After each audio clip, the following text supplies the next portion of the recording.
Hello mayam, Indigenous Manipuri Foods na mayam channel asida taram observe.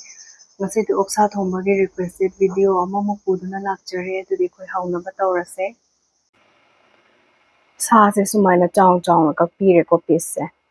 Hapchinjarage.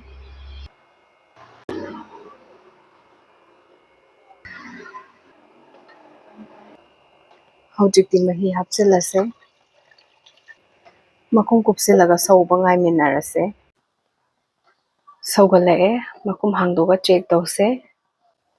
Thumse oknaba changda lawbiro.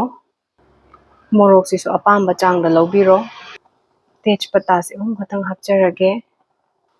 Morok se achauba ma lawjare. Sing manase lairagadi ngantana hapchil haurase. Makum amuk kupsilase ko.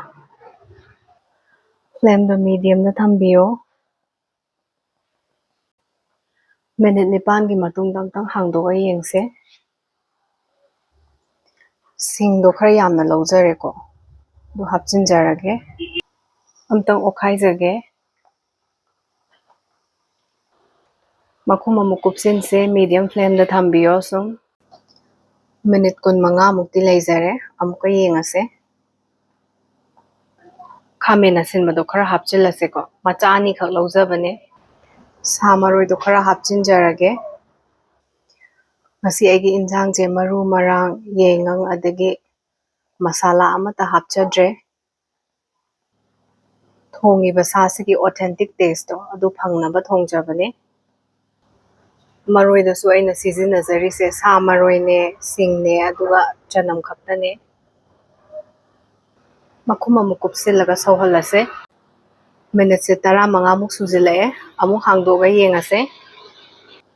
Aikoina suraga thamba chanamdugi tangkhai ma hapchinbiro, tangkhai ma khakpi hauro.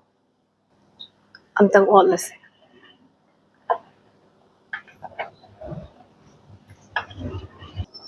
Makum amuk kupsilaga sauhankise.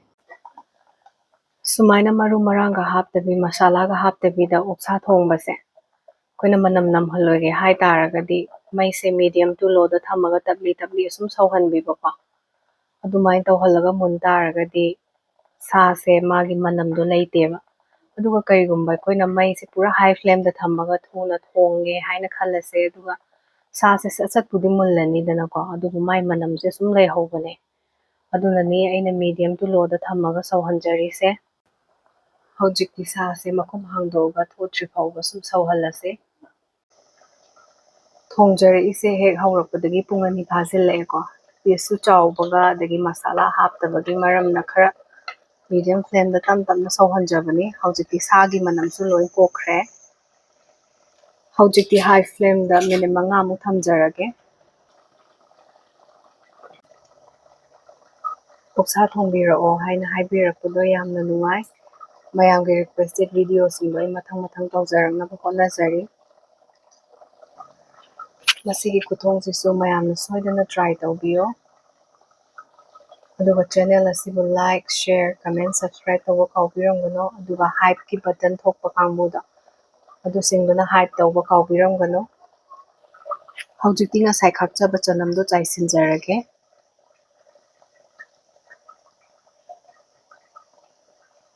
Flame do off tawrase. Amtang otlase ko.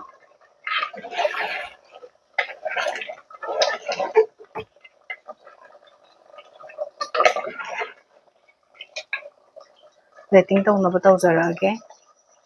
Plating tawdringaida makhumse khumjilaga minute ama khatang thamjage.